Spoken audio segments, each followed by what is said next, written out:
உங்கள பார்க்க இங்க அரங்கத்துக்கு வர பெண்கள் எல்லாம் பயங்கர ஷைனிங்கா இருக்கீங்க. ரிங்கிள்ஸ் ஃப்ரீயா இருக்கீங்க அப்படின்ட்டு நெறைய கமெண்ட்ஸ். இன்ஃபேக்ட் நான் வந்து உங்க பக்கத்துல எப்படி நான் தெரிவேங்கிறதுக்காக ரொம்ப கஷ்டப்பட்டு இந்த ஒயிட் ஷர்ட்லாம் போட்டு வர வேண்டியதா ஆயிடுச்சு. அப்படி சொல்றாங்க. ஆனா பார்த்தா உங்கள பார்க்க வர ஆண்கள் எல்லாரும் "என்ன சாரு ரொம்ப டல்லா தெரியிறீங்க. ஏன் வந்து ரொம்ப டயர்டா இருக்கீங்க. நைட் ஃபுல்லா தூங்கலையா?" அப்படின்னு கேள்வி கேட்டு உங்கள கடுப்பேத்துறாங்க டெய்லி. நீங்க வந்து லேடீஸ் வந்து உங்கள கேட்கும்போது நீங்க வந்து ஃபாரஸ்ட் எசென்ஷியல் சீரம் அவங்களோட பிராண்ட் அம்பாசிடரா செயல்பட்டுட்டு இருக்கீங்க. எல்லாத்துக்கும் வந்து நான் அந்த சீரம் தான் யூஸ் பண்ணுறேன் அப்படின்ற லெவலுக்கு சொல்லிட்டு இருக்கீங்க. ஸோ ஒரு எழுத்தாளருக்கு ஒரு பர்சனாலிட்டிங்கிறது எந்த அளவுக்கு இம்பார்ட்டன்ட் நீங்கள் நினைக்கிறீங்க? நான் பிடிச்சிக்குவா ஓகே. பர்சனாலிட்டிங்கிறது வந்து ஆளுமைன்னு தானே தமிழில் சொல்கிறோம். அது வந்து நேர்மை, உண்மைத்தன்மை, சமரசமற்ற தன்மை. இந்த நேர்மை, உண்மை எல்லாமே இந்த சமரசமற்ற தன்மைங்கிறதுலையே அடங்கி போயிடுது. சமரசமற்ற தன்மை தான் முக்கியம். அதுதான் வந்து அடிப்படை விஷயம். மற்றபடி இந்த தோற்ற பொலிவு அப்படிங்கிறது இருக்குல்ல, அது வந்து என்னென்னா ஒவ்வொருத்தரோட இயல்பை பொறுத்தது. நான் வந்து கொஞ்சம் அலங்கார பிரியன். அதனால் நம்ம எப்போதுமே அதை இந்த பெருமாள் அப்புறம் வந்து விஷ்ணு இந்த சிவன் அதில் 2 சொல்லுவாங்க. பெருமாள் கோயிலெலாம் பார்த்திங்கன்னா ரொம்ப கலகலன்னு இருக்கும், ஆடம்பரமாக இருக்கும், அலங்காரமாக இருக்கும். சிவன் கோயில் கொஞ்சம் டல்லாக இருக்கும். நம்ம வந்து பெருமாள்னு பேரும் பெருமாள் அந்த நாவல்லாம் கண்ணாயிரம் பெருமாள். அதனால் கொஞ்சம் அலங்கார பிரியன். அப்புறம் நான் இருந்த நாகூர் வந்து எல்லாம் சென்ட்டு போடாமல் வெளியில் வர மாட்டாங்க, அந்த மாதிரி இது. ஸோ இப்போ பார்த்திங்கன்னா இந்த ஆண்கள் கேட்குறது பெண்கள் கேட்குறது ரெண்டுமே உண்மை தான். ஆண்கள் கேட்குறது என்ன, அது ஒரு ஒரு ஒரு விஷயத்தை ஒரு விதமாக அணுகிறது, அதில் உண்மை இருக்குது. பெண்கள் பார்க்குறதும் அதுவும் உண்மை இருக்குது. ரெண்டும் கான்ட்ராஸ்டாக தெரிஞ்சாலும் கூட ரெண்டுலேயும் உண்மை இருக்குது. ஸோ இது வெறும் ஃபாரஸ்ட் எசென்ஷியல்ஸ் சம்மந்தப்பட்ட விஷயம் இல்லை. அதை ஃபாரஸ்ட் எசென்ஷியலோ அது ஏதோ ஒன்று அந்த மாதிரி ஒரு 20 பிராண்ட் இருக்குதுன்னு வச்சுக்கோங்க. இது சின்ன வயசுலேருந்தே நம்ம எப்படி இந்த உடம்பை பராமரிக்கிறதுங்கிறத பொறுத்து இருக்குது. அது டெட் டிஷ்யூ இருக்குல்ல, அந்த திசுக்கள், இறந்து போன திசுக்களை வந்து எடுக்கிறது தான் அழகே, வேறு ஒன்றுமே இல்லை. அது இல்லைன்னா எல்லாம் பாசி படிக்கிற மாதிரி அப்படியே முகத்தில் காலில் எல்லாம் அப்படியே படிச்சுக்கிட்டே கிடக்கும். அது ஒன்று இந்த நம்ம சிங்கை சுத்தமாக வச்சுருக்குறோம்ல வீட்டில், அது மாதிரி தான். இல்லைன்னா நம்ம சக்கைக்கெல்லாம் அதிலே போட்டு எல்லாம் தண்ணி ரொம்ப வழிஞ்சு இந்த சிங்க்கு எப்படி சுத்தமாக வைத்திருப்பது அப்படி தான் வந்து உடம்பை வச்சுருக்கிறது. வேறு ஒன்றுமே பெரிய கம்பசூத்திரம்லாம் கிடையாது.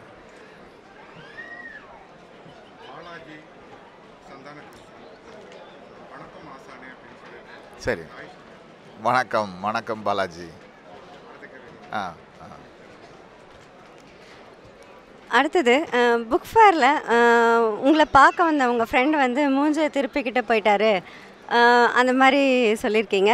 ஸோ இந்த மாதிரி புக் ஃபேரில் வந்து உங்களை பார்க்க வந்து டெய்லி நீங்கள் வரீங்க, டெய்லி நிறைய பேர் வராங்க. அப்படி வந்து நீங்கள் சந்தித்த சுவாரஸ்யமான மனிதர்கள் இல்லை சுவாரஸ்யமான இன்சிடென்ட்ஸு ப்ளஸ் உங்களுக்கு பிடிச்ச வாசகர்கள் எப்படிலாம் உங்ககிட்ட வந்து வராங்க, அதை பற்றி பேசு. நல்ல கேள்வி. ஒரு நாள் ஒரு 4-5 நாளைக்கு முன்னால் ஒரு 85 வயசு பெண்மணி, மூதாட்டி, நல்ல உடம்புல ஒரு துளி கூட எக்ஸ்ட்ரா ஃப்ளஷ் இல்லை, நல்ல ஒரு அழகு, 85 வயசில் ஸ்பஷ்டமான குரல். அந்த அளவுக்கு உடம்பை மெயின்டைன் பண்ணுறது அதெல்லாம் அவங்க மெயின்டைன் பண்ணலை, இயல்பாகவே அவங்க லைஃப் ஸ்டைல்லே அப்படி இருக்கு போல இருக்குது. நல்ல ஸ்பஷ்டமான குரலில் இந்த ஷெனாய் வாசிப்பார், அவர் யார் அப்படின்னாங்க. பிஸ்மில்லா கான் அப்படின்னேன். அந்த பிஸ்மில்லா கான் ஷெனாய் வாசித்தப்போ ஒரு தடவை காசி விஸ்வநாதரே வந்து நின்று கேட்டாருன்னு எழுதியிருந்தீங்களே, அது எந்த புக்கில் இருக்குது அப்படின்னாங்க. நான் மிரண்டு போயிட்டேன். எழுதியிருக்கேன், அது எந்த புக்கில்னு எனக்கு மறந்து போச்சு. கனவு கேப்பிச்சினோ மற்றும் கொஞ்சம் சேட்டிங்னுங்கிற புக்கில் இருக்கும்னு நினைக்கிறேன். ஆனால் அப்போ எனக்கு அந்த அதிர்ச்சியில், இன்ப அதிர்ச்சியில் சொல்ல இல்லைன்னா அந்த புக்கை கூட எடுத்து கொடுத்துருக்கலாம். சரி நான் வர்றேன்னு சொல்லி தனியாக வந்திருந்தாங்க. அவங்க 85 வயசு இருக்கும், தனியாக வந்து அது ஒரு பெரிய அற்புதமான ஒரு அனுபவம் எனக்கு. எவ்வளவோ அவார்டெல்லாம் கிடைச்சால் எப்படி இருக்கும், எனக்கு அவார்டெல்லாம் கிடைச்சதில்லை. ஆனால் அது எப்படி இது விட பெரிய அவார்டு என்ன இருக்க முடியும்னு நிஜமாக தோணுச்சு அகிலா. அந்த மாதிரி ஒரு இது. அப்புறம் நிறைய பேர் ஒரு நண்பர் வந்தார், பாலான்னு பேர். அவர் வரும்போது அப்படியே அந்த ஒரு உணர்ச்சி வேகத்தில் உடம்பெல்லாம் அப்படியே நடுங்குச்சு, அப்படியே நடுங்குது. அப்போ அவர் சொன்னார், நான் உங்களை சந்திக்கிறதுக்கு 10 வருஷம் வெயிட் பண்ணேன் அப்படின்னாரு. அதெல்லாம் ரொம்ப ஆச்சரியம். நீங்களே பிடிக்கிறதா நானும் கொஞ்சம் கூட பிடிச்சிக்கலான்னு நினைக்கிறேன். ஓகே, அதான் எனக்கு அந்த மாதிரி நிறைய தினசரி அதனாலே இந்த புக் வேறு எனக்கு இந்த வருஷம் ரொம்ப பிடிச்சி போச்சு. ஆக்சுவலாக ஒரு எழுத்தாளனுக்கு வந்து விருதுகளை விட நீங்கள் சொல்கிற மாதிரி இந்த மாதிரி அவங்கள கொண்டாடுற வாசகர்கள் தான் வந்து ஒரு பெரிய விருதுன்னு நானும் நினைக்கிறேன். நெக்ஸ்ட்டு இப்போ வந்து நீங்கள் அராத்துவோட அந்த பொண்டாட்டி நாவல் நம்ம இதில் தான் இது பண்ணியிருக்கு. அதை பற்றி வந்து கொஞ்சம் நிறைய விமர்சனம் வந்து நான் கேள்விப்படுறேன்.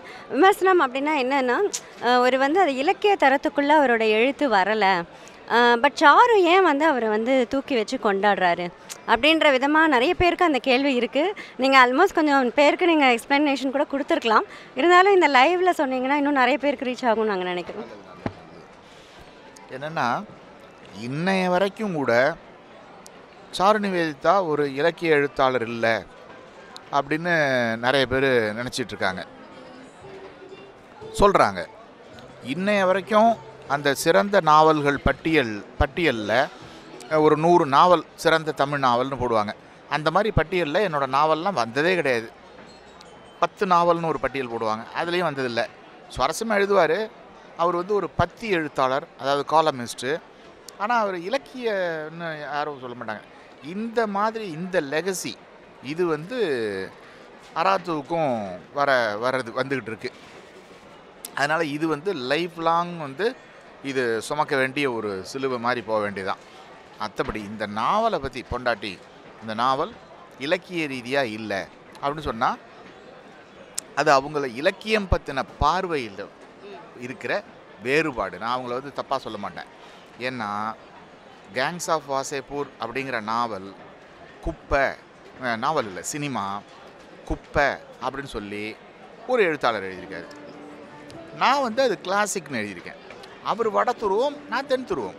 இதில் ஒன்றும் சண்டை போடுறதுக்கோ, அவர் அப்படி சொல்கிறது தான் கரெக்டு. அந்த மாதிரி பொண்டாட்டி இலக்கியத்தரமாக இல்லை அப்படின்னு அவங்க சொல்கிறது தான் நியாயம். அவங்க அது இலக்கியத்தரமாக இருக்குதுன்னு சொன்னால் நான் அது இந்த நாவலை சந்தேகப்படுவேன். என்ன அதனால் அதில் ஒன்றும் இல்லை. என்னை பற்றி சொல்லணும்னா, எனக்கு இந்த நாவல் இவ்வளவு சிறப்பாக இருக்கும் அப்படின்னு நான் துளி கூட எதிர்பார்க்கல. ஏதோ இருக்கும், ஏதோ ஒன்று எழுதியிருக்காரு. ஏன்னா நாவல் எழுதுறது ரொம்ப கஷ்டம். அதை அவரால் முடியும்னு நான் எதிர்பார்க்கவே இல்லை, நிச்சயமாக எதிர்பார்க்கல. அதனால் இது வந்து நாவலாக இருக்காது. நாங்கள் எங்களுக்குள்ளே வந்து இது சரியில்லை அப்படின்லாம் விமர்சனம் பண்ணிக்கிறது உண்டு, அது இயல்பு தான். இயல்பு. அது எனக்கு பிடிக்கலைன்னா அதை பற்றி நான் பேசியிருக்க மாட்டேன், அவ்வளோதான். அந்த மாதிரி தான் நினச்சி போனேன், படித்தேன். ஆனால் அது வந்து இன்றைக்கி தி ஜானகிராமன் உயிரோடு இருந்திருந்தா மரப்பசு மாதிரி ஒரு நாவல் எப்படி எழுதியிருப்பாரோ, இன்றைய மரப்பசு, அது வந்து இன்றைய மரப்பசுன்னு தான் சொல்லுவேன். தி ஜானகிராமன் லெவலில் வந்து போஸ்ட் மாடர்ன் தி ஜானகிராமன் மாதிரி இருக்குது. அடுத்த நாவல் எப்படி எழுதுவா அதெல்லாம் எனக்கு தெரியாது. ஆனால் இதில் அடுத்த நாவல் நல்லா தான் இருக்கும். ஏன்னா இனிமேல் எனக்கு அவரோட லிட்ரேச்சரை பற்றி சந்தேகம் வராது. நேற்று வரைக்கும் சந்தேகம் இருந்தது, இப்போ அந்த சந்தேகம் வராது. ஏன்னா அவர் அந்த கடுமையான டெஸ்ட்டை வந்து பாஸ் பண்ணிட்டார் பிரமாதமாக. அதுவும் நல்லா 99-100 மார்க் வாங்கி பாஸ் பண்ணிட்டார். அதனால் இன்னொன்று, எனக்கு ஃப்ரெண்டுங்கிறதுனால எல்லாம் எக்ஸ்கியூஸ்லாம் கிடையாது. தாறுமாற கட்டி பின்னிவிடுவேன் அப்படின்னு.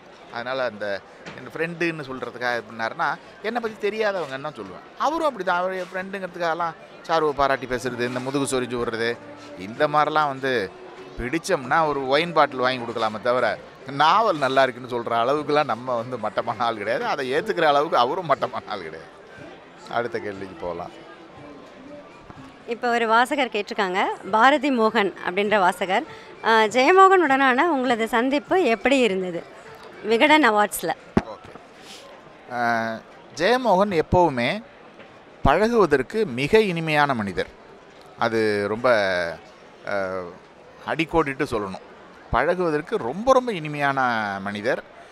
பல சினிமா நடிகர்களில் பல பேர் வந்து நேர் பழக்கத்தில் சிரிக்க சிரிக்க பேசி வயிறு புண்ணாகிற அளவுக்கு சிரிக்க பேசுவாங்க. அதில் ஒருத்தர் வந்து பார்த்திபன். ஜெயமோகன்ட்டு ஆனால் யாருமே கிட்டக்க வர முடியாது. அந்த மாதிரி அவர்கிட்ட பேசிக்கிட்டு இருந்தாலே சிரித்து சிரித்து வயிறு புண்ணா போயிடும், வாயை வலிக்க ஆரம்பிச்சிடும். அந்த அளவுக்கு சிரிக்க. அது வந்து ஏதோ நகைச்சுவையாக பேச மாட்டார், அது பேச்சிலேயே அது வந்து இயல்பாக தெரியும். உதாரணமாக ஒரு நகைச்சுவை என்ன சொன்னாருன்னா, அது சொல்லலான்னு நினைக்கிறேன், எல்லாருமே அதை நல்லா எடுத்துக்கணும்.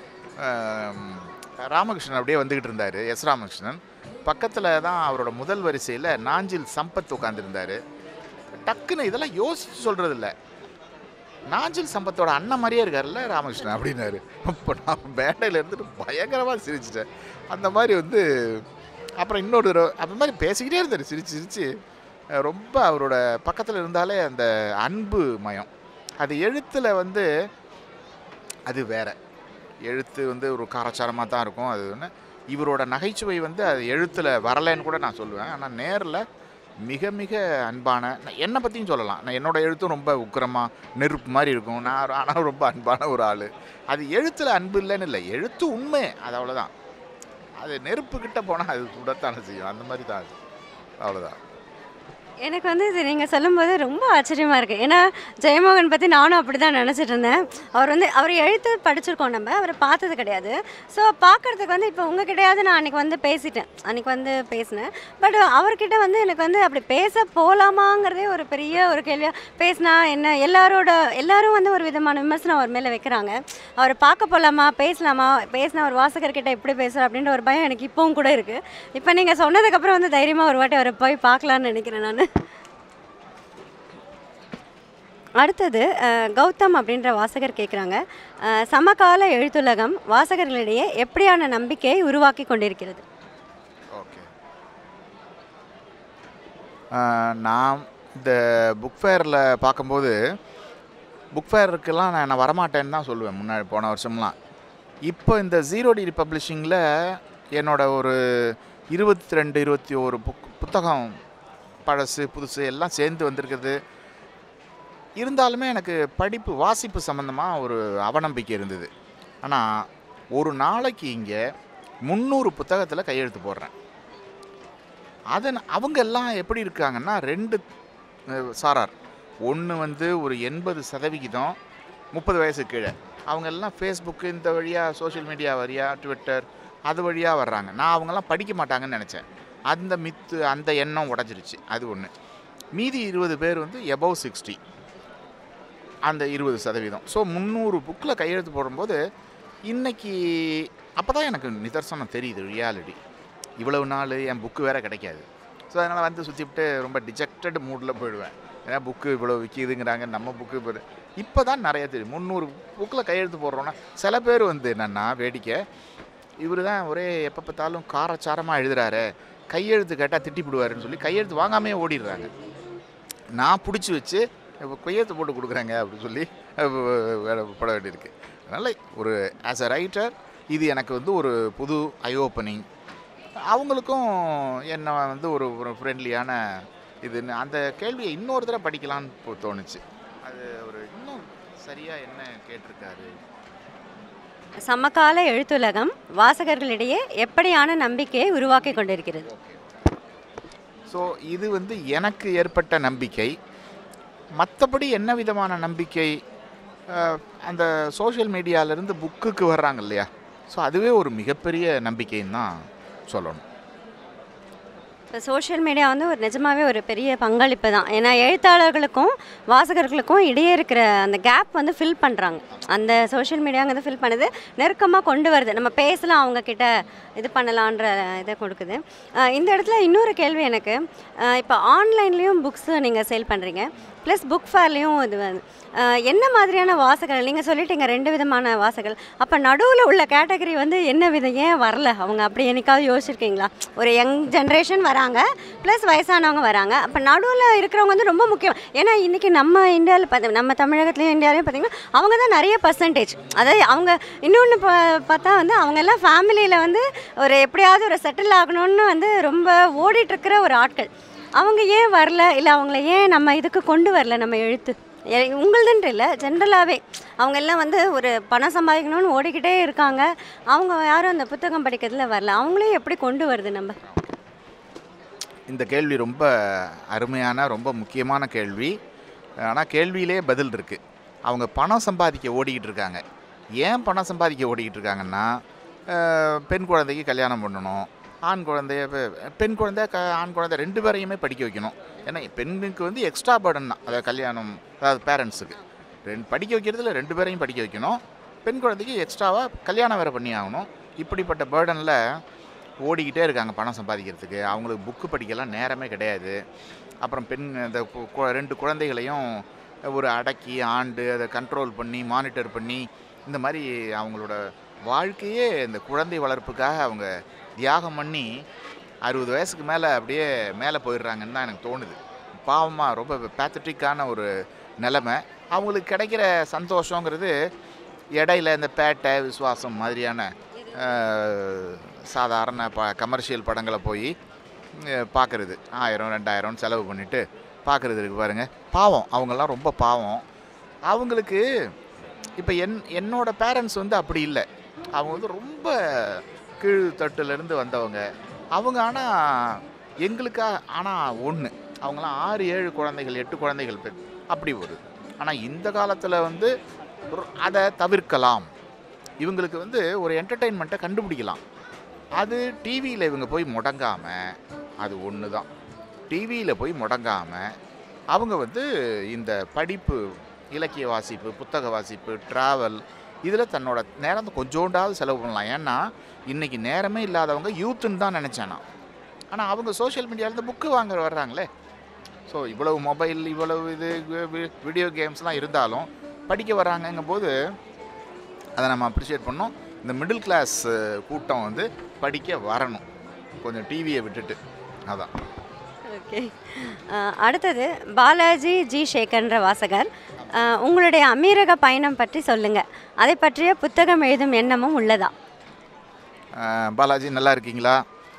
அவர் வந்து என்ன அமீரகத்தில் ஷார்ஜா, துபாய் அதுங்கெல்லாம் வந்து என்னை கவனித்து கொண்ட 6 7 நண்பர்களில் அவர் ஒருத்தர். பிரபு கங்காதரன், தெரிசை சிவா, அவங்களுக்கு எல்லாம் நன்றி. தேவ சுப்பையா எல்லாம் வந்திருக்காங்க இங்கே. ஸோ அவங்களுக்கெல்லாம் நன்றி. அமீரக பயணம் பொதுவாக இஸ்லாமிக் நாடுகளை பற்றி ஒரு தவறான எண்ணம் அமெரிக்காவிலேருந்து அமெரிக்காவிலேருந்து வர்ற ஊடகங்களை நம்பி எல்லாருக்கும் ஒரு இருக்குது. அங்கே வந்து பெண் அடிமைத்தனம் இருக்குது, அப்படி இருக்குது, இப்படி இருக்குன்னு. நான் பார்த்தேன் ஷார்ஜாவில் இரவு 1 மணி 2 மணிக்கு, நள்ளிரவு 12 மணி 1 மணிக்கு இங்கெல்லாம் வெளியில் வர்றதுக்கே பயப்படுவீங்கள்ல பெண்கள். அங்கே ஒத்த பெண்ணாக வந்து அந்த பார்க்லேயோ அல்லது வந்து அந்த பீச்சிலையோ உட்காந்து அவங்க பாட்டுக்கு ஜாலியாக இருக்காங்க. ஒரு பார்க்கில் உட்காந்துருக்கும்போது ஒரு பெண் வந்து தன்னோட புர்காவை எடுத்துகிட்டு ஒரு சிகரெட்டு குடிச்சிட்டு இருந்தாங்க. அப்படி இருக்குது. ஒரு பெண்ணா இரவு நேரத்தில் எந்த பெண் முழு நகையை ஃபுல்லாக நகை அணைஞ்சிக்கிட்டு போக முடியுதோ அப்போ தான் இந்த நாடு சுதந்திரம் அடைஞ்சிருக்குன்னு நான் சொல்லுவேன்னு காந்தி சொல்லியிருக்காரு. அது வந்து அமீரக நாடுகளில், ஷார்ஜா, துபாய், இன்னும் அந்த நாடுகளில் அது சாத்தியப்படுத்தியிருக்காங்களே, அது பெரிய விஷயம் இல்லை. இப்போ பெண் அடிமைத்தனம்னா நம்ம பெண் அடிமைத்தனம் இல்லாத நாடு நம்ம தனியாக நடக்க முடியல பெண்கள். அங்கே இரவு 1 மணி இவ்வளவுக்கும் இதே இண்டியன்ஸ் தான் அங்கே 25% இருக்காங்க அந்த நாடுகளில். ஆனால் அதை பற்றி நினைக்கிறது கூட கிடையாது. ஈவ் டீசிங் பற்றி ஒரு சின்ன மயிரிழை கூட ஒரு தாட் வர்றதில்லை. இதே இந்தியர்கள் தான் பெரும்பான்மையாக வசிக்கிற ஒரு நாடுகளாக இருக்குது. இந்த மாதிரி ஏகப்பட்ட விஷயங்கள். நாங்கள் என்ன யாரும் இலக்கியம் படிக்கிறது இல்லை. நான் சொன்ன இந்த நண்பர்கள் அந்த மாதிரி அந்த சிறு சிறு வட்டம் தான் இலக்கியம் படிக்கிறது இல்லை. அது கொஞ்சம் கொஞ்சமாக நம்ம இன்ஃபில்ட்ரேட் பண்ணணும்னு நினைக்கிறேன். நீங்கள் சொன்னது கரெக்டு தான். அங்கே வந்து பெண்கள் இது வந்து முன்ன வந்து ரொம்ப எல்லா நேரமும் வந்து பர்க்கா அந்த இது போட்டுகிட்டே இருக்கணும் அவங்க புர்கா. இப்போ அதெல்லாம் வந்து தளர்த்திட்டாங்க. நான் என்ன நினைக்கிறேன்னா அங்கே வந்து கடுமையான சட்டங்கள் இருக்குது. இப்போ ஒருத்தன் வந்து ஒருத்தன் ஒரு தப்பை பண்ணிட்டான்னா பெண்களுக்கு அதை வந்து அவங்களுக்கான சரியான தண்டனை உடனேயே அமல்படுத்துகிறாங்க. அது வந்து என்கொயரி இதெல்லாம் கிடையாது. அதுதான் வந்து அதனால தான் அங்கே பெண்கள் வந்து இன்னும் நல்லா சுதந்திரமாக இருக்காங்கன்னு நான் நினைக்கிறேன். அடுத்த கேள்வி முகமது அப்படின்ற வாசகர் அமைச்சிருக்காரு. உங்களுடைய காஸ்டியூம் டிசைனர் யார்? 2 கேள்வி அமைச்சிருக்காரு. ஃபஸ்ட்டு இதுக்கு பதில் சொல்லுங்கள். காஸ்டியூம் டிசைனர் நான் தான். காஸ்டியூம் டிசைனிங்கிறது வந்து ஒன்றுமே இல்லை, இயல்பான சென்சிபிலிட்டி அல்லது வந்து எஸ்தட்டிக் சென்சிபிலிட்டின்னு வச்சுக்கலாம். அந்த அழகு உணர்ச்சின்னு சொல்கிறோம்ல, கலை உணர்ச்சி.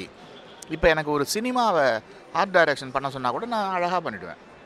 நீட்டாக இன்டீரியர் டெக்கரேஷன் எதை எங்கெங்கே வைக்கலாம் அப்படிங்கிறது தான்.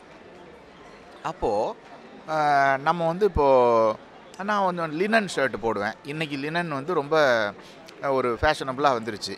20 வருஷத்துக்கு முன்னாடி இந்த ஃபேஷன் வர்றதுக்கு முன்னாடியே நான் அந்த லினனை கண்டுபிடிச்சிட்டேன் பல இடங்களில். அப்போல்லாம் ஒயிட் லினன் மட்டும்தான் கிடைக்கும். இப்போ பல கலர்ஸில் 20-25 கலர் ஷேட்ஸில் வந்து லினன் வந்துருச்சு. பேண்ட்டெல்லாம் கூட லினன் வந்துருச்சு. ஸோ அந்த மாதிரி லினனை தேடி கண்டுபிடிக்கிறது, இந்த மாதிரி ஒன்றும் தேடி பார்க்க வேண்டியது தான். இதெல்லாம் பணம் சம்மந்தப்பட்ட விஷயம் இல்லை, கலை உணர்ச்சி சம்மந்தப்பட்ட விஷயம்தான், அழகு உணர்ச்சி. ஆக்சுவலாக எனக்கும் கூட அது பொருந்தும். ஏன்னா நானும் வந்து ரொம்ப கரெக்டாக இது பண்ணிப்பேன், செலக்ட் பண்ணிப்பேன். அடுத்த கேள்வி, பழுப்பு நிற புத்தகம் அனைத்து பாகங்களும் 0 டிகிரி பப்ளிஷிங்கில் கிடைக்குமா? ஒரு 22 புக்கு 0 டிகிரி பப்ளிஷிங்கில் போட்டிருக்காங்கன்னு சொன்னேன். அதுக்கு முழு முதல் காரணம் வந்து ராம்ஜி நரசிம்மனும் காயத்ரியும் தான். 2 பேரும் தான் காரணம். ராம்ஜி நரசிம்மன் சினிமா தயாரிப்பு தொழிலை விட்டுட்டுல அதில் இன்னும் இருந்துக்கிட்டு அதை விட இதில் இந்த புத்தகத்து துறைக்கு வந்திருக்காரு. சினிமா தயாரிப்பு உங்களுக்கு தெரியும், கோடிக்கணக்கான பணம் போட்டு செய்ய வேண்டிய வேலை. இதில் வந்து அவர் சொல்லுவார், இந்த உலகத்திலேயே இனிமையான சங்கீதம் என் ஃபோனில் வர அந்த டிங்கிற சவுண்டு தான். என்னென்னா ஒரு புக்கு அமேசானில் விற்றுச்சுன்னா டிங்குன்னு சத்தம் வரும். அதில் அவருக்கு ஒரு 5 ரூபா லாபம் கிடைக்கும். 5 ரூபா, 5 கோடி ரூபாயில் படம் எடுத்தவர் இந்த 5 ரூபா இதை வந்து இந்த டிங் சத்தம் மிக இனிமையான இசைங்கிறாரு. அது மாதிரி காயத்ரி வந்து ஃப்ரெஞ்சு ப்ரொஃபஸராக ஸ்டெல்லா மாரிஸில் இருந்தவங்க. ஒரு 1 லட்ச ரூபா சம்பளம் கிடைக்கும். அதை விட்டுவிட்டு இந்த 5 ரூபா விஷயத்துக்கு வந்திருக்காங்க. 22 புக்கு என்னோடய புக்கு வந்திருக்கு. இந்த மாதிரி நிறைய நண்பர்களோட, பிரபு கங்காதரன், இன்னும் ஏகப்பட்ட நண்பர்கள், ஆராத்து, இன்னும் நிறைய பேர் மறந்துட்டேன், லத்தாரா அருணாச்சலம், நேசமித்திரனோட 4 புத்தகம், இப்படி நிறைய பேரோட புத்தகங்கள் கொண்டு வந்திருக்காங்க. மொத்தம் 66 டைட்டில்ஸ் வந்திருக்கு. ஸோ இதுக்கு வந்து முதல்ல இவங்களை நான் நன்றியோடு நினைக்கணும். அது ஒரு விஷயம். பழுப்பு நிற பக்கங்கள் 1, 2, 3 தொகுதியும், இன்னொரு 2வது தொகுதியும் 3வது தொகுதியும் ஏற்கனவே கிடச்சிட்ருக்கு. முதல் தொகுதி இன்னொரு அரை மணி நேரத்தில் வந்துடும். ஆக்சுவலாக நீங்கள் இந்த பப்ளிகேஷன் பற்றி சொன்னீங்க, ராம்ஜியோட இது. ரீசெண்டாக வந்து மனுஷபுத்திரன் வந்து சாருவோட 0 டிகிரி இல்லைன்னு போட்டு அது ஆக்சுவலாக ராம்ஜி வந்து ஒரு எக்ஸ்ப்ளனேஷன் கொடுத்து, ஆனால் இப்போ கூட அதை நம்பாமல் அவங்க 2 பேரும் வந்து உங்களோட பினாமி அப்படின்னு சொல்கிறவங்களும் இருக்காங்க. ஸோ இந்த எக்ஸ்ப்ளனேஷன் ஐ திங்க் இந்த நேரத்தில் வந்து கரெக்டான எக்ஸ்ப்ளனேஷன் தான் நான் நினைக்கிறேன். அடுத்தது சண்முக பாண்டியன் அப்படின்ற வாசகர், திருத்துறைப்பூண்டியிலிருந்து பாண்டியன் எங்கள் ஊரில் 0 டிகிரி நாவலுக்கு விமர்சன கூட்டம் நடத்தியது ஞாபகம் இருக்கிறதா? நல்லா ஞாபகம் இருக்குது. திருத்துறைப்பூண்டியில் அந்த மாதிரி ரொம்ப கிராமங்கள்ல எல்லாம் கூட, இது திருத்துறைப்பூண்டி கிராமம் இல்லை, சிற்றூர் அப்படின்னு சொல்லலாம். தஞ்சாவூரில் வந்து ரொம்ப இன்டீரியராக போனால் தான் கிராமம் பார்க்க முடியும். திருத்துறைப்பூண்டி சிற்றூர். நாகூர் கூட என்னோடய சொந்த ஊர் வந்து நாகூர் சிற்றூர் தான், அது கிராமம் கிடையாது. அது மாதிரி இங்கே வந்து காஞ்சிபுரம் பக்கத்தில் உத்தரமேரூருங்கிற ஊரில் ஒரு 0 டிகிரி சம்மந்தமான ஒரு கருத்தரங்கம் நடந்துச்சு. இப்படி பல ஊர்களில் நடந்திருக்கு. எனக்கு மறக்கலை, நல்லா ஞாபகம் இருக்குது. இந்த இடத்துல ஒரு கேள்வி, 0 டிகிரி வந்து கொஞ்சம் ஒரு பயங்கர வெளியானப்போ வந்து நிறைய சர்ச்சைகளுக்கு உள்ளாக்கின ஒரு நாவல், நிறைய விமர்சனங்களை வந்து நீங்கள் எதிர்கொண்டீங்க. அப்போ அந்த மாதிரி ஊர்களில் வந்து இதெல்லாம் படித்து புரிஞ்சுக்கிற வாசகர்கள் இருந்தாங்களா? விமர்சன கூட்டம்லாம் நடத்திருக்கீங்களே, ஒரு பெரிய ரொம்ப ஆச்சரியமான விஷயமா இருக்குது இப்போ எனக்கு கேட்கும்போது. ஆமாம், அதாவது இது வந்து நம்ம நகரத்தை பற்றி வச்சுருக்கிற ஒரு மித்தில் ஒன்றுன்னு தான் நினைக்கிறேன். கிராமத்தில் வந்து எப்படி அது நகரத்து மனிதன் தான் கிராமத்து மனிதனும். ஆனால் நகரத்து மனிதன்னா ஒரு மேம்பட்டவன். அதாவது மேம்பட்டவன்னா என்ன, வாழ்க்கை தரத்தில் சட்டை கிட்ட ஒரு மாதிரி, அப்புறம் செருப்புலாம் வந்து கொஞ்சம் பிராண்டட் இது. அதே மாதிரி அறிவுத்தளத்துலேயும் கொஞ்சம் அதிகமாக இருப்பானோன்னு ஒரு மித்து இருக்குது. மற்றபடி வந்து அது அந்த மித்தில் வந்து மித்துனாலே உண்மை இல்லாதது தானே, அப்படிலாம் ஒன்றும் இல்லை. அந்த கிராமங்களில் ரொம்ப அந்த கிராமம் ஒரு மனிதனோட அறிவு சம்மந்தப்பட்ட புரிதல் சம்மந்தப்பட்ட விஷயங்களில் நகரம் கிராமம்னு ஒன்றும் இது கிடையாது. 0 டிகிரி புரிஞ்சுக்கிறதுக்கு கொஞ்சம் கஷ்டமான நாவல். ஆனாலும் அந்த நாவல் வந்து கிட்டத்தட்ட ஒரு 30,000 காப்பி விற்றுருக்கும்னு நினைக்கிறேன் இது வரைக்கும். ஏன் சொல்கிறேன்னா 10 ரூபா விலையில் அதை பாக்கெட் நாவலாக அசோகன் போட்டார். பாக்கெட் நாவல் அசோகன் 10,000 காப்பி போச்சு. ஸோ அப்போ அதை 10 ரூபா கொடுத்து வாரங்கிறது யார், எந்த வாசகர்? ஆட்டோ டிரைவர்லாம் வாங்கியிருக்காங்க நிறைய பேர். ஸோ அதில் புரியாததெல்லாம் விட்டுட்டு புரிஞ்ச பகுதியை படிச்சிருப்பாங்க. ஸோ அந்த மாதிரி ஒரு தன்மை அந்த நாவலுக்கு இருக்குது. அடுத்தது கல்பனான்ற வாசகி, நீங்கள் எதிர்பார்த்தது மாதிரி வெகுஜன மக்களை சென்று அடைந்திருக்கிறீர்களா? உங்களை கேட்டிருக்காங்க. ஓகே, எல்லா ரைட்டர்ஸுக்குமே பல லட்சக்கணக்கான பல ஆயிரக்கணக்கான வாசகர்களை சென்று அடையணும் அப்படிங்கிறது எல்லா உலகம் பூரா எல்லாருக்கும் ஆசை தான், எல்லா ரைட்டர்ஸுக்கும். ஆனால் எனக்கு தனிப்பட்ட முறையில் வெகுஜன வாசகர்களை சென்றடையணுங்கிற ஆசை இல்லை. அது தானாக நடக்க வேண்டிய விஷயம்.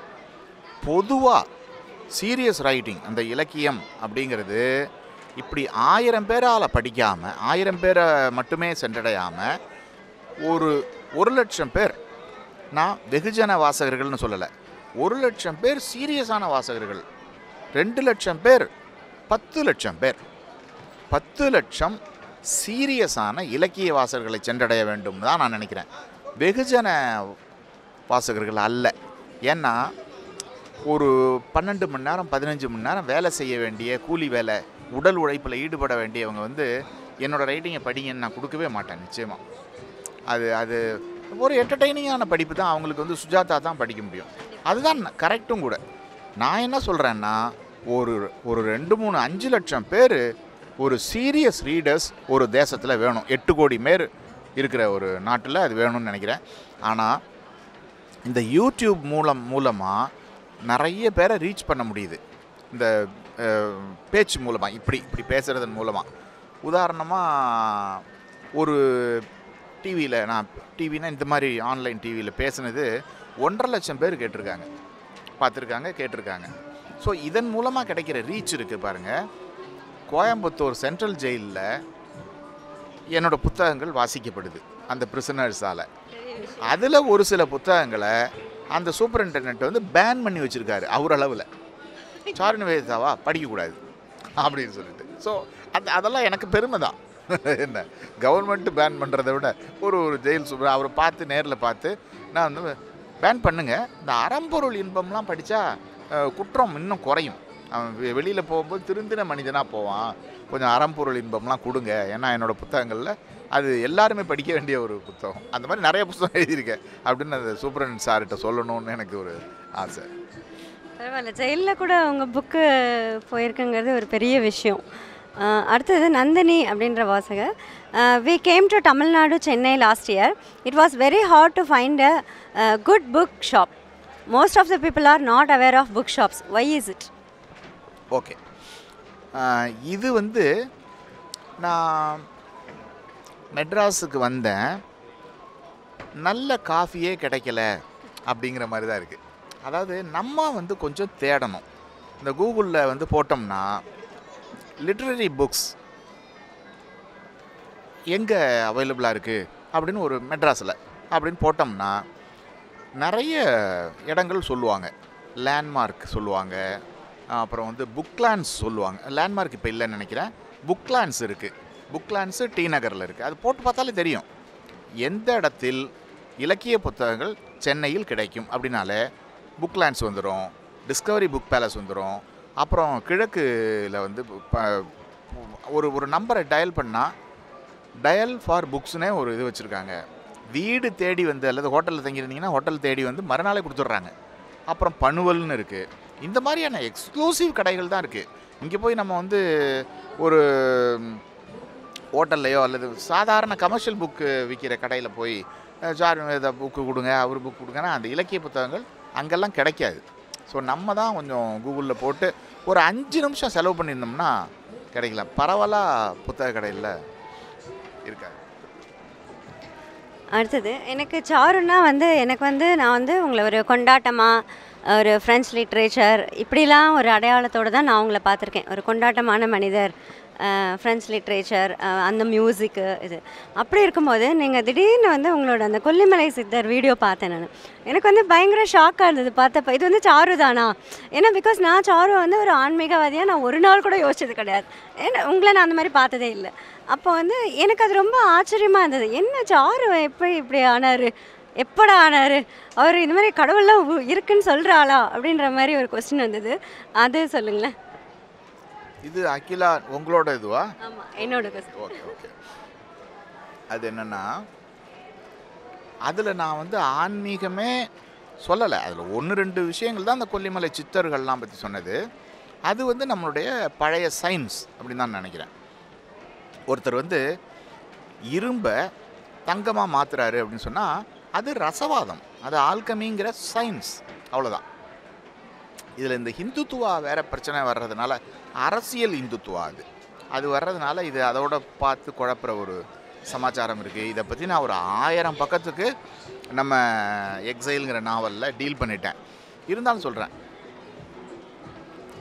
அதை படிச்சுட்டு அதை கேட்டுட்டு நிறைய பேர் என்கிட்ட வந்து 40 வயசாகியும் எனக்கு என்னோடய பையனுக்கு இது கல்யாணம் ஆகலை, 35 வயசாகியும் என் பொண்ணுக்கு கல்யாணம் ஆகலை, இதை இப்போ தீர்த்து வைக்கிறதுக்கு ஏதாவது சித்தர் பேரை சொல்லுங்கள் அப்படின்னு சொல்லி நிறைய பேர் வர்றாங்க.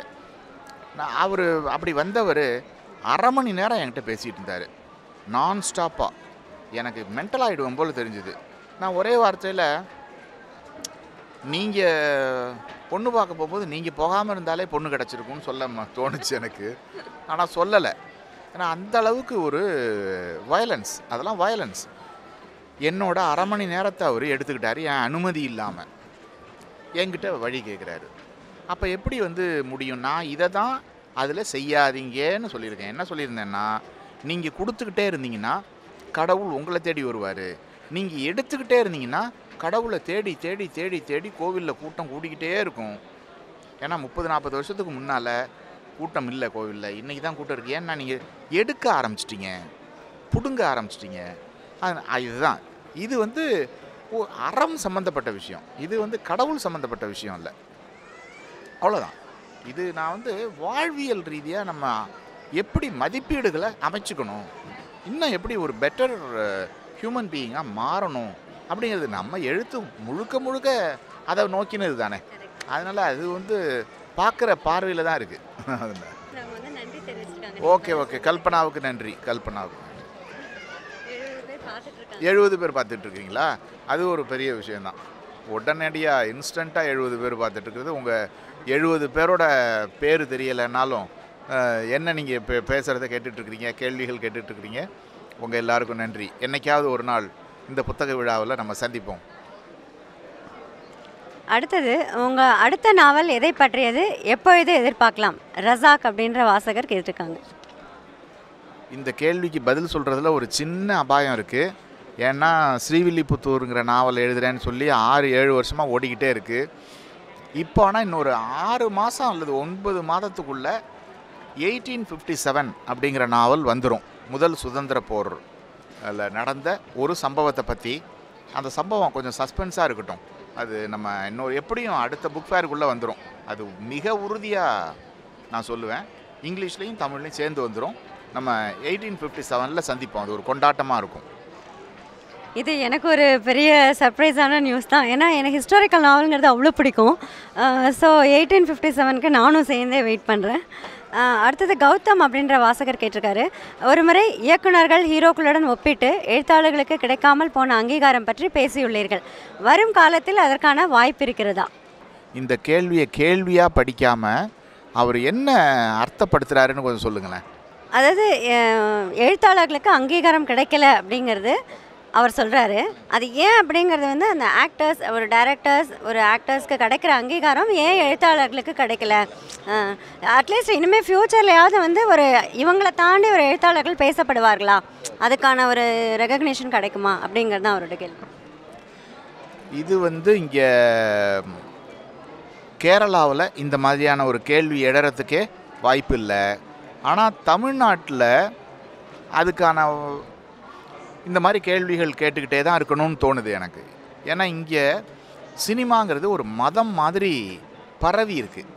சினிமா நடிகர்கள், சினிமா சம்மந்தப்பட்ட இயக்குனர்கள், அதில் இருக்கிற வேறு தொழில்நுட்ப கலைஞர்கள் தான் இங்கே வந்து கடவுளாக வழிபட்டுக்கிட்டு இருக்காங்க மக்கள். ஏன்னா சினிமா மதம் இந்த இடத்துல. இப்போ கூட நீங்கள் ஒரு நடிகரோட கட் அவுட்லேருந்து அப்படி விழுந்து நிறைய பேருக்கு காயம்பட்டுச்சு, அடிபட்டுச்சு. ஸோ இது மாதிரி இருக்கும்போது இப்போ துருக்கியில் ஓரான் பாமுக், அங்கே துருக்கியில் இருக்கிற நடிகர் பேரை விட ஓரான் பாமுக்கோட பேர் தான் அங்கே தெரியும். அதே மாதிரி தான் வெல்பெக்னு ஒரு மிஷல் வெல்பெக்னு ஒரு ரைட்டர் இருக்கார். ஒரு ஃப்ரெஞ்சு ஆக்டரை விட மிஷல் வெல்பெக்கோட பேர் தான் அங்கே தெரியும். இதுக்கு முன்னால் ஃபூக்கோவோட பேர் அங்கே ஃப்ரான்ஸில் தெரிஞ்சுது. அப்படி தான் இருந்தது அந்த மாதிரி. அதுக்கு முன்னால் சார்த்தரோட பேர் தான் ஃப்ரான்ஸில் ஒரு ஹீரோ மாதிரி தெரிஞ்சுது. நம்ம ஊரில் தெரியணும்னா அதுக்கு புத்தகம் படிக்க ஆரம்பிக்கணும். இப்போ தான் கொஞ்சம் பிகினிங். இதுதான் முதல்ல ஸ்டெப்பு. இன்னும் நிறைய ஸ்டெப்ஸ் இருக்குது. இந்த இடத்துல ஒரு கேள்வி. கேரள இலக்கியமும் சரி, கேரள சினிமாவும் சரி, அது வந்து கொஞ்சம் ஒரு நம்மளதை தாண்டி தான் ஒரு லெவலில் இருக்குது. நம்மளே அதை பற்றி பேசுகிறோம். அந்த சினிமாங்கிறது வந்து உண்மையாக அது என்ன நடக்குதோ அதை கொண்டு போகுது. கேரளா சினிமாக்களும் சரி, அதே மாதிரி எழுத்தும் அதே மாதிரி தான். அங்கே உள்ள எழுத்தாளர்கள் வந்து என்ன உண்மையாக இருக்கோ அதை அப்படியே கொண்டு போகிறாங்க. பட் அது நம்மளே அதை ஸ்லாகிக்கிறோம். பட் ஏன் தமிழ்நாடு வந்து அந்த இடத்துல ஏன் வந்து ஒரு பின்தங்கின நிலையில் இருக்குது? அதான் இதுக்கு முதலே பதில் சொன்னேனே. அங்கேயும் சினிமாலாம் பார்க்குறாங்க. கொஞ்சம் திருவனந்தபுரம் பக்கம்லாம் தமிழ்நாட்டு காற்று, விஷக்காற்று அடித்து விஜய் ரசிகர் மன்றம்லாம் இருக்குது திருவனந்தபுரத்தில். ஆனால் மேலே ஏற ஏற அந்த விஷக்காற்று கிடையாது. அங்கே வந்து சினிமாவுக்கான மம்முட்டியோ மோகன்லாலோ அங்கே வெறும் நடிகர்கள் தான். அவங்களெல்லாம் கட்சியெலாம் ஆரம்பிக்க முடியாது. அங்கெல்லாம் இலக்கியவாதிகளுக்கு தான் முதலிடம். அதாவது ஆக்டர்ஸ் வந்து பணிவாக தான் பேசணும். அது பாடி லாங்குவேஜ்லேயே தெரியும். மம்முட்டி பேசுகிற பாடி லாங்குவேஜ்லேயே அது அவரோட பணிவு. ஏன்னா எழுத்தாளன் தான் அங்கே நிமிர்ந்து நின்றுட்டுருப்பான். அதை நான் பார்த்துருக்கேன். எங்கிட்டயே மம்முட்டி பேசியிருக்காரு. அப்போ ஒரு பவ்யம் தான் அவர்கிட்ட தெரியும். அது அவரோட பவ்யம் மட்டும் இல்லை, எல்லாருமே அப்படி தான். எழுத்தாளர்கள்கிட்ட அப்படி தான் பேசுவாங்க. இங்கே நம்ம வந்து ஆக்டர்கள்கிட்ட அப்படி பவ்யமாக நிற்க வேண்டியிருக்கு. இது திரும்பவும் சொல்கிறேன், ஏற்கனவே போன கேள்விக்கு சொன்ன பதில் தான். படிக்க படிக்க தான் இந்த நிலைமை மாறும். இன்டலெக்சுவல்ஸ்க்கான ரைட்டர்ஸ்க்கான மரியாதை இங்கே படிக்க படிக்க தான் மாறும். எப்படி ஆரம்பிக்கலான்னா, காலேஜஸ், ஸ்கூல்ஸ், இங்கே இருக்கிற ஆசிரியர்கள், பேராசிரியர்கள் படிக்கணும் முதல்ல. இது ஒரு பக்கம் 50%. இன்னொரு 50% பேரண்ட்ஸ். இந்த 2 செக்டார் தான் ஒரு குழந்தையோட வளர்ப்பில் முக்கியமான பணி. ஸோ இவங்க 2 பேரும் தான் இலக்கியம் படிக்க ஆரம்பிக்கணும். அப்போ தான் அது வந்து குழந்தைகளுக்கு அதை கடத்த முடியும்.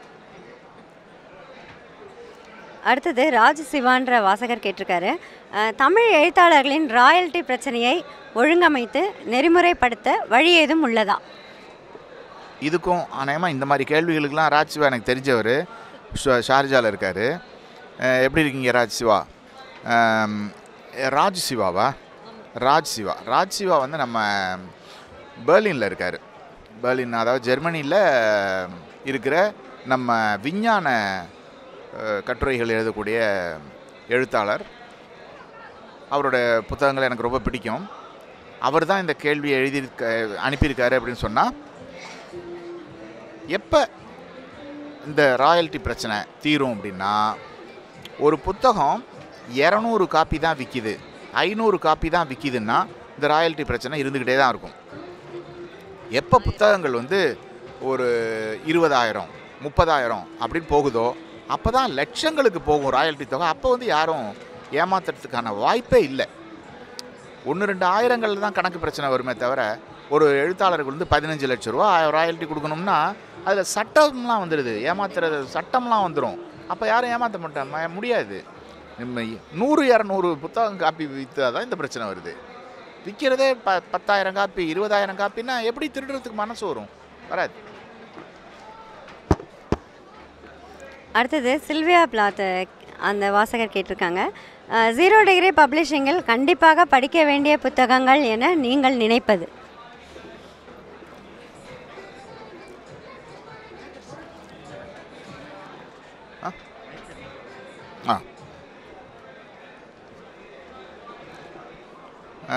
நிச்சயமாக பொண்டாட்டின்னு சொல்ல மாட்டேன். ஏன்னா அதுக்கு கண்ணா பின்னான்னு ப்ரொமோஷன் ஆகி எனக்கே பொறாமை கொள்ளுற அளவுக்கு ஆகிப்போச்சு.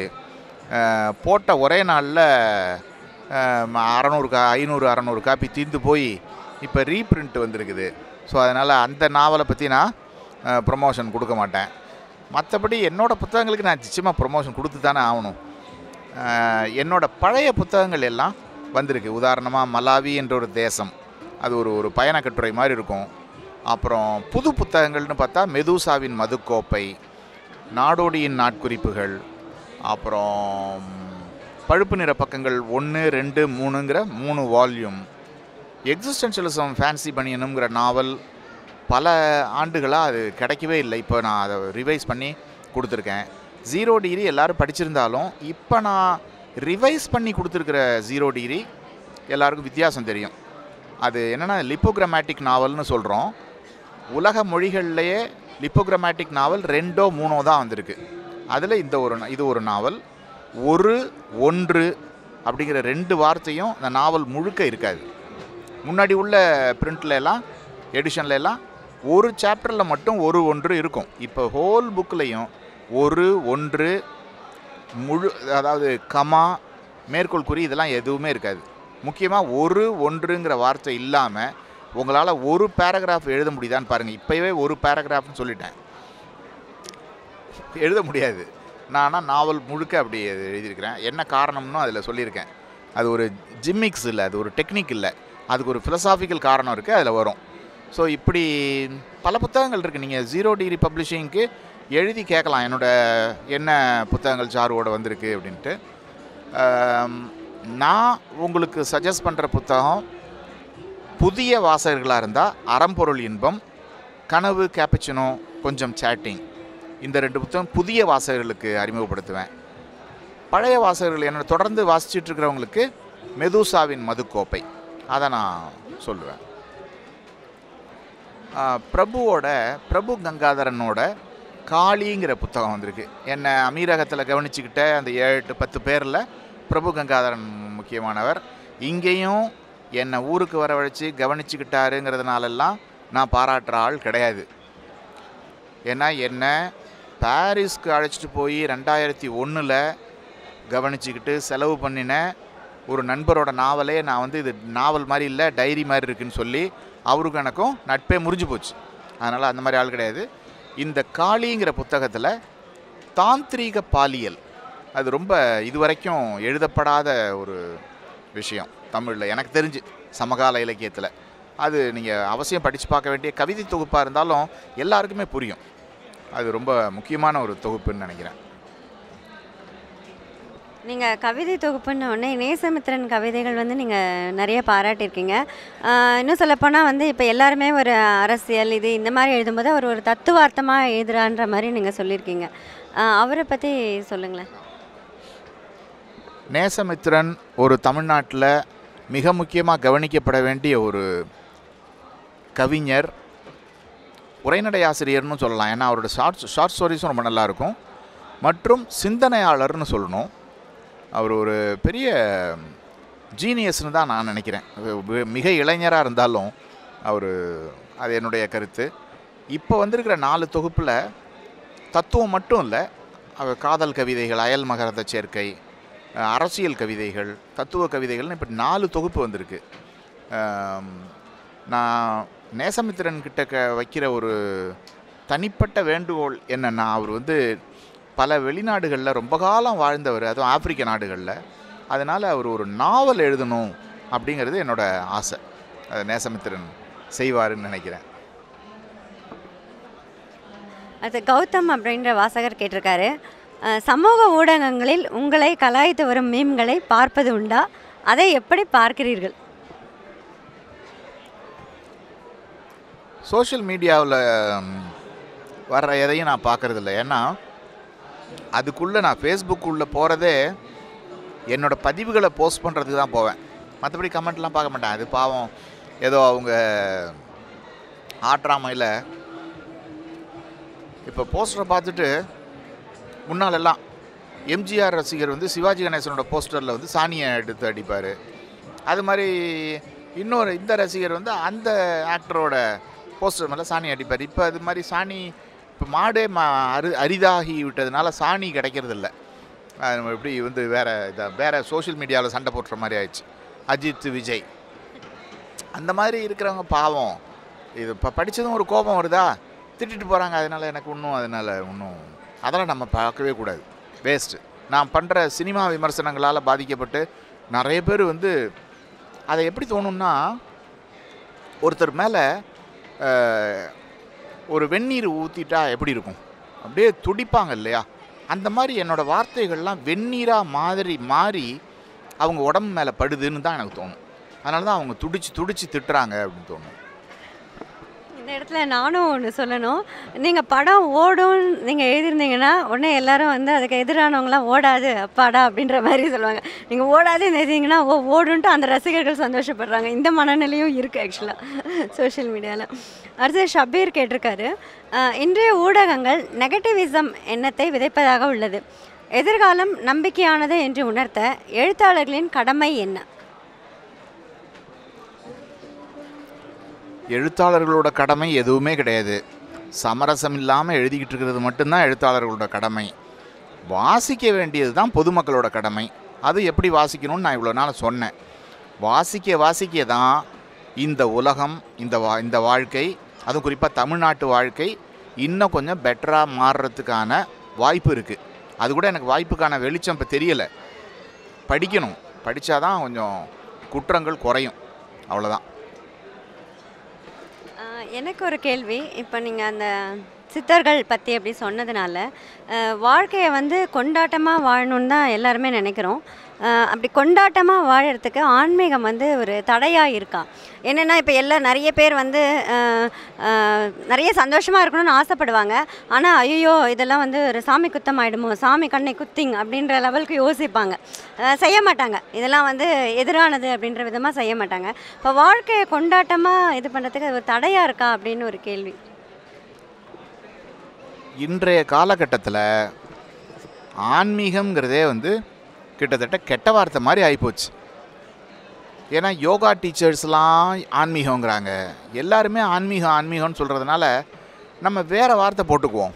கோவில்லையும் கூட்டம் பெருகி போச்சு, போலீஸ் ஸ்டேஷன்லேயும் கூட்டம் பெருகி போச்சு, குற்றங்கள் பெருகி போச்சு.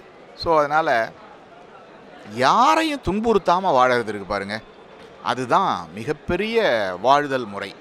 மிகப்பெரிய அறம் எதுன்னா யாரையும் துன்புறுத்தாமல், யாரோட வம்புக்கும் யாரையும் யாருக்கும் நம்மால் எந்த பிரச்சனையும் இருக்கக்கூடாது. ஒரு பெண் வந்து போயிட்டுருக்கா, பேரழகின்னு தோணுது, அழகை ரசிக்கக்கூடாதா? அப்படி ஏறிட்டு பார்க்குறது அந்த பெண்ணோட ஸ்பேஸுக்குள்ளே ட்ரெஸ் பாஸ் பண்ணுற மாதிரி ஆகுது. நான் ஒரு பெண்ணாக இருந்தால் இவன் ஏன் என்னை முறைச்சி பார்க்குறான், இவனை எடுத்து கல்லடி தடி இவனை, அப்படி தான் தோணும். ஆனால் அடிக்க முடியாது, பைத்தியம்னு சொல்லுவாங்க. அது தலையை குடிஞ்சிட்டு தான் போக வேண்டியிருக்கும். அது ஒரு அத்துமீறல். இப்படி ஏகப்பட்ட அத்துமீறல் இருக்குது. குழந்தைங்களை டார்ச்சர் பண்ணுறோம் பேரண்ட்ஸுன்னு சொல்லி, இதை படிக்காத, அதை படிக்காத, இதை பாரு, டிவி பார்க்காத. எங்கள் வீட்டில் டிவியே கிடையாது. நான் என் பையன்கிட்ட என்ன சொன்னேன்னா, தம்பி அப்போ டிவி இருந்துச்சு 20 வருஷத்துக்கு முன்னாடி, நீ டிவி பாரு, ஆனால் நான் இல்லாதப்ப பாரு, எனக்கு அதை பார்த்தா பைத்தியம் பிடிச்சிடும் அப்படின்னு. அவன் நான் இருக்கும்போதும் பார்க்குறதில்ல, இல்லாத போதும் பார்க்குறதில்ல. நீங்கள் முன்னுதாரணமாக இருந்தால் தான். இப்போ நான் பார்க்குறதில்லன்னா அவன் எப்படி பார்ப்பான்? அந்த மாதிரி நீங்களே 24 மணி நேரம் டிவி அடிக்டாக இருந்துக்கிட்டு அவனை வந்து பசங்களை பார்க்காத இந்த மாதிரி நம்ம எப்படி இருக்கணும்? மற்றவங்களை துன்புறுத்தாமல் இருக்கணும். அவ்வளோதான். அதுதான் நம்ம முக்கியமான வாழ்தல். அதுதான் ஆன்மீகம், அதுதான் அறம். அவ்வளோதான், ஒரே வார்த்தை. அதுலேயே எல்லாம் அடங்கிடும். அடுத்தது யோகானந்த் அப்படின்ற வாசகர் கேட்டிருக்காரு, சாரு, நீங்கள் சக எழுத்தாளர்களின் புத்தகங்களை பாராட்டுவது போல உங்கள் புத்தகங்களை சக எழுத்தாளர்கள் கொண்டாடாதது ஏன்? கொண்டாட மாட்டேன்றாங்களே ஏன்? தெரியல. உண்மையான காரணம் கொண்டாடுறது இல்லை, அது உண்மை. ஆனால் ஏன் கொண்டாடுறது இல்லை அப்படிங்கிறது எனக்கு தெரியல. அது ஒரு குழப்பமான நிலைமை, ஒரு பதில் இல்லாத கேள்வி தான். ஆனால் கொண்டாடுறது இல்லை. கொண்டாடுறதுலாம் மட்டும் இல்லை, பேரையே சொல்கிறது கிடையாது, அவ்வளோதான். எனக்கு கூட அந்த கேள்வி இருக்குது. ஏன் நீங்கள் வந்து எல்லாரையும் இப்போ நல்லா இருந்ததுன்னா உடனே அந்த எழுத்தை பாராட்டி எழுதிடுறீங்க. பட் மற்றவங்க யாரும் அந்த மாதிரி உங்களை வந்து பண்ணுறதில்ல. அடுத்தது, அறம் பொருள் இன்பம் மாதிரியான வாசகர் வினாவிடை பகுதி மீண்டும் வர வாய்ப்புள்ளதா? வாய்ப்பு இருக்குது. கேள்வி பதில் ஒரு ரொம்ப அருமையான ஒரு விஷயந்தான். இந்த மாதிரி இது கூட ரொம்ப அற்புதமான ஒரு அனுபவம்.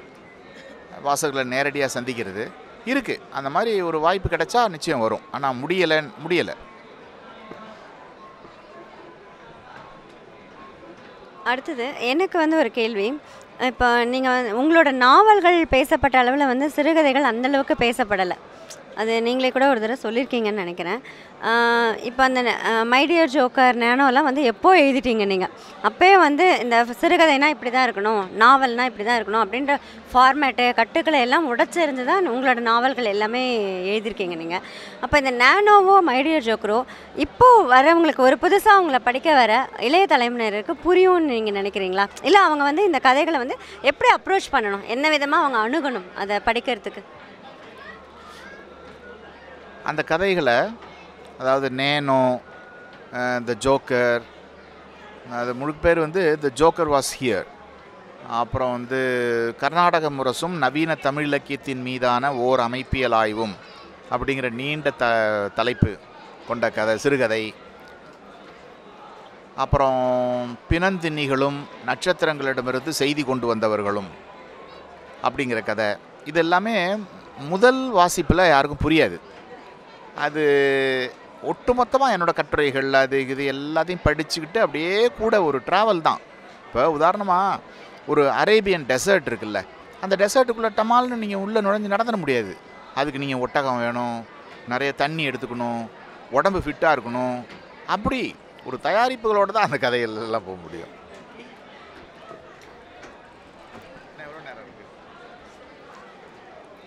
எனக்கு இன்னொரு கேள்வி.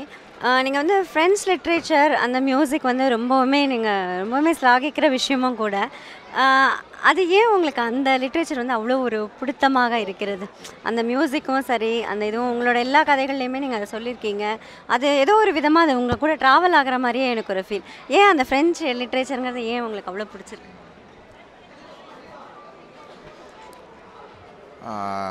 உலகத்திலேயே ஃப்ரான்ஸில் மட்டும்தான் எழுத்தாளர்களுக்கும் கலைஞர்களுக்கும், அதாவது ஓவியர்கள், சினிமா இயக்குனர்கள், சினிமா இயக்குனர்கள்லாம் இங்கே இருக்கிற மாதிரியான அர்த்தத்தில் இல்லை, அங்கே வந்து வேறு எழுத்தாளர்கள் மாதிரி தான்.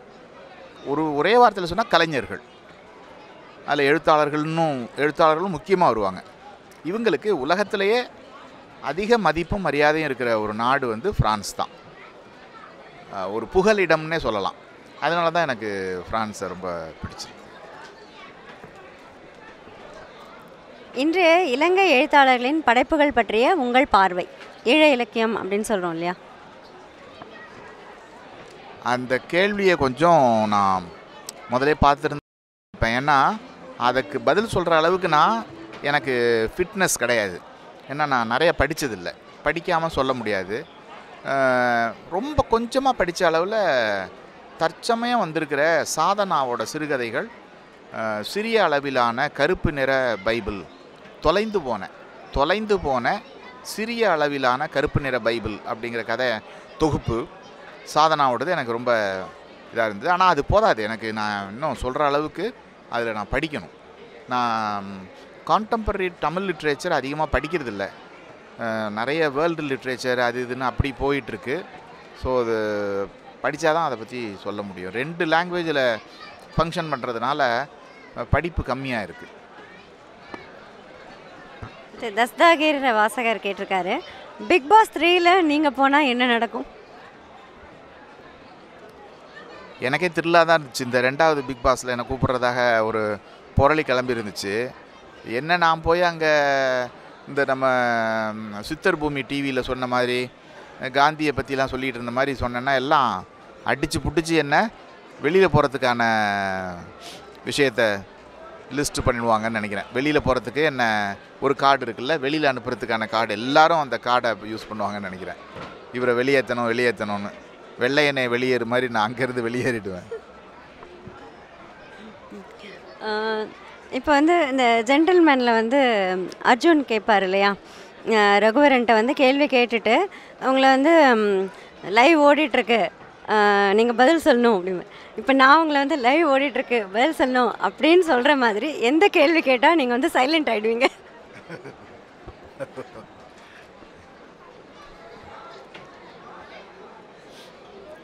நீங்கள் குடிப்பீங்களா? அந்த கேள்வி அப்போ நான் கேட்குறேன், அந்த கேள்வி நீங்கள் குடிப்பீங்களா? அதான் சைலண்ட் ஆகிடுவேனே.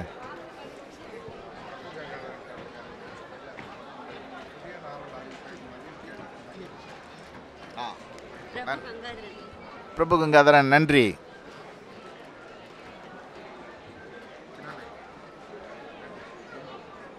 ஓகே.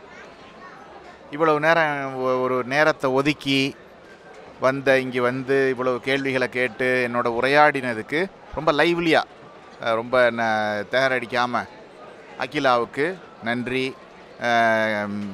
நம்ம டிவி ஸ்ருதி டிவி கபிலனுக்கு நன்றி. வேணான்னு கையை அமைச்சிட்ருக்காரு. அண்ணா நகரில் வசிக்கிற என்னுடைய மிக நெருங்கிற நண்பன் இளைஞன் முத்துக்குமாருக்கு நன்றி. இதையெல்லாம் சாத்தியப்படுத்திய காயத்ரி மற்றும் ராம்ஜி நரசிம்மனுக்கும் மிகப்பெரிய நன்றி. எனக்கு வந்து இது ஒரே ஒரு செகண்ட், இவங்களுக்கு அகிலாவுக்கு இந்த 2 புஸ்தகங்களையும் நான் பரிசளிக்கிறேன். ஆமாம், இந்த கையால் கொடுக்குறது அப்படியே காமிச்சிட்டிங்கன்னா கூட ஓகே.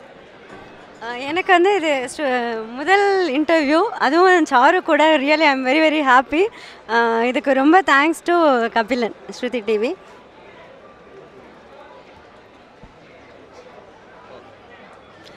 எல்லாருக்கும் வந்து பொங்கல் வாழ்த்துக்கள். நாளைக்கு கொண்டாடுறீங்க. ஸோ சாரு புக்கையும் வாங்கி படிங்க. அரங்கையன் 696 இருக்குது. பொங்கல் ஹாலிடேயோட இங்கேயும் வந்து உங்கள் ஹாலிடேவை செலிப்ரேட் பண்ணுங்கள். தேங்க்யூ.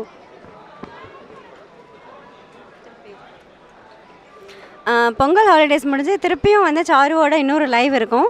ஸோ நீங்கள் எல்லாம் அதுக்கும் தயாராகுங்க. இப்போவே கேள்விகளை ரெடி பண்ணி வச்சுக்கோங்க. ஓகே. இதுவரை இந்த நிகழ்ச்சியை பார்த்த உங்கள் அனைவருக்கும் என் நன்றி. அரங்கு எண் 696 புக் ஃபேர். இது 0 டிகிரி பப்ளிஷிங்னு பேர் இதுக்கு. பொங்கல் முடிஞ்சு மீண்டும் நாம் சந்திப்போம். தேங்க்யூ. எல்லோரும் இவ்வளோ நேரம் பார்த்துட்டு இருந்தீங்க. தேங்க்யூ.